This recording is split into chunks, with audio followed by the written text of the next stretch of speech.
சட்டப்பேரவை இறுதி நாள் கூட்டம் தற்போது நடைபெற்று வருகிறது. இந்த நிலையில் காவிரி விவகாரம் குறித்து எதிர்க்கட்சித் தலைவர் இபிஎஸ்ஸின் கவன ஈர்ப்பு தீர்மானத்துக்கு அமைச்சர் துரைமுருகன் பதிலளித்து வருகிறார். இதுகுறித்தான கூடுதல் விவரங்களை செய்தியாளர் நந்தினி வழங்க கேட்கலாம்.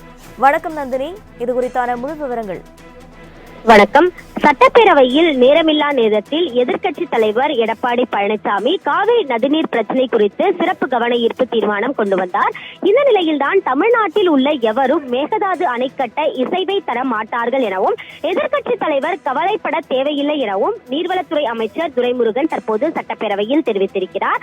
அந்த வகையில் பார்த்தோம் என்றால் ஏற்கனவே காவிரி நதிநீர் விவகாரம் தொடர்பாக பலதரப்பட்ட போராட்டங்கள் நடைபெற்று வருகிறது. இந்த நிலையில்தான் காவிரி நதிநீர் குறுக்கே மேகதாது அணை கட்டு விவகாரம் தொடர்பாக சட்டப்பேரவையில் எதிர்க்கட்சி தலைவர் எடப்பாடி பழனிசாமி சிறப்பு கவன ஈர்ப்பு தீர்மானம் கொண்டு வந்து உரையாற்றினார். தீர்மானத்தின் மீது பேசிய அவர் 28வது காவிரி மேலாண்மை ஆணைய கூட்டத்தில் நடைபெற்ற விவரங்கள் வேதனை அளிப்பதாகவும் புதிதாக மேகதாது அணை கட்டுவது குறித்து விவாதிக்க ஆணையத்திற்கோ குழுவிற்கோ எந்த அதிகாரமும் இல்லை எனவும் அதிமுக ஆட்சி இருக்கும் வரை மத்திய நீர்வள ஆணையமோ காவிரி மேலாண்மை ஆணையமோ இது குறித்து பிரச்சனை எழுப்ப முடியவில்லை எனவும் எதிர்ப்பை மீறி சேர்க்கப்பட்டிருந்தால் திமுகவினர் வெளிநடப்பு செய்திருக்கலாம், விவாதத்தில் ஏன் கலந்து கொண்டீர்கள் எனவும் கேள்வி எழுப்பினார். அது மட்டுமல்லாமல் கர்நாடக முதலமைச்சர் கர்நாடகா சட்டமன்றத்தில் காவிரி குறுக்கே மேகதாது அணை கட்ட நிதி ஒதுக்கீடு செய்யப்பட்டுள்ளதாக தெரிவித்திருப்பதாக குறிப்பிட்டு பேசிய அவர் சட்டமன்றத்தில் கண்டன தீர்மானத்தை கொண்டு வந்து நிறைவேற்றி இருக்க வேண்டும் என்பதோடு உச்சநீதிமன்றம் சென்று தடையாணை பெற்றிருக்க வேண்டும் எனவும் இதற்கு உடனடியாக அரசு நடவடிக்கை எடுக்காவிட்டால் அணை கட்டும் சூழல் ஏற்படும் எனவும் குற்றம் சாட்டினார். தொடர்ச்சியாக பேசிய சட்டமன்ற உறுப்பினர் ஜவஹீருல்லா காவிரியின் குறுக்கே அணை கட்டுவதற்கு அனைத்து நடவடிக்கையை கர்நாடக அரசு மேற்கொண்டு வருவதாகவும் அதனை தடுப்பதற்கான அனைத்து நடவடிக்கைகளையும் தமிழ்நாடு அரசு மேற்கொள்ள வேண்டும் என கோரிக்கை வைத்தார்.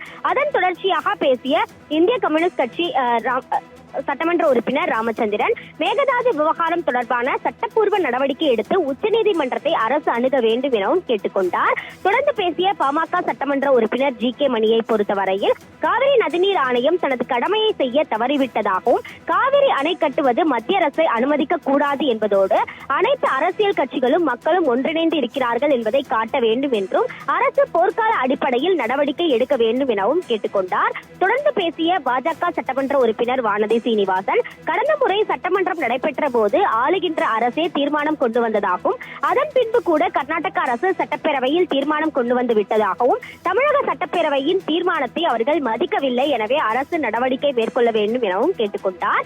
இதற்கு பதிலளித்து பேசிய நீர்வளத்துறை அமைச்சர் துரைமுருகனை பொறுத்தவரையில் ஏற்கனவே இது குறித்து விரிவான விளக்கம் அளிக்கப்பட்டிருப்பதாக கூறினார். மேலும் குழு அமைக்க வேண்டும் என உச்சநீதிமன்றம் கூறியதே தவிர அதற்கு ஒரு தலைவரை நெடுநாட்களாக போடவில்லை எனவும் அதிமுக ஆட்சியில் இந்த பிரச்சனை வரவில்லை என்றால் ஆணையத்திற்கு தலைவரே இல்லை, அதனால் கூட்டம் நடக்கவில்லை எனவும் தெரிவித்தார். கடந்த 2018 ஆண்டு முதல் 2022 ஆண்டு வரை 4 வழக்குகள் இதனை எடுத்து தொடுத்துள்ளதாக குறிப்பிட்டுள்ள அவர் கர்நாடகா மட்டும்தான் இதில் உறுதியாக இருப்பதாகவும் மீண்டும் இது தொடர்பாக கடிதம் எழுதப்பட்டுள்ளது என்றும் தமிழ்நாட்டின் இசைவை பெறாமல் ஒரு செங்கலை கூட எடுத்து வைக்க முடியாது. இந்த நிலையில்தான் எந்த கட்சியாக இருந்தாலும் தமிழ்நாட்டில் உள்ள எவரும் மேகதாது அணை கட்ட இசைவை தர மாட்டார்கள் எனவும் தெரிவித்தார்.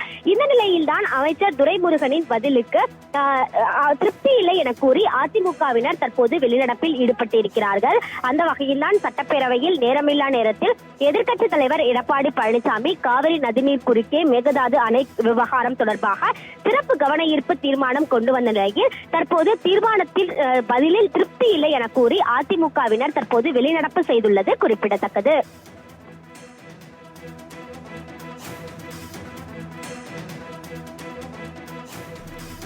விவரங்களுக்கு நன்றி நந்தினி.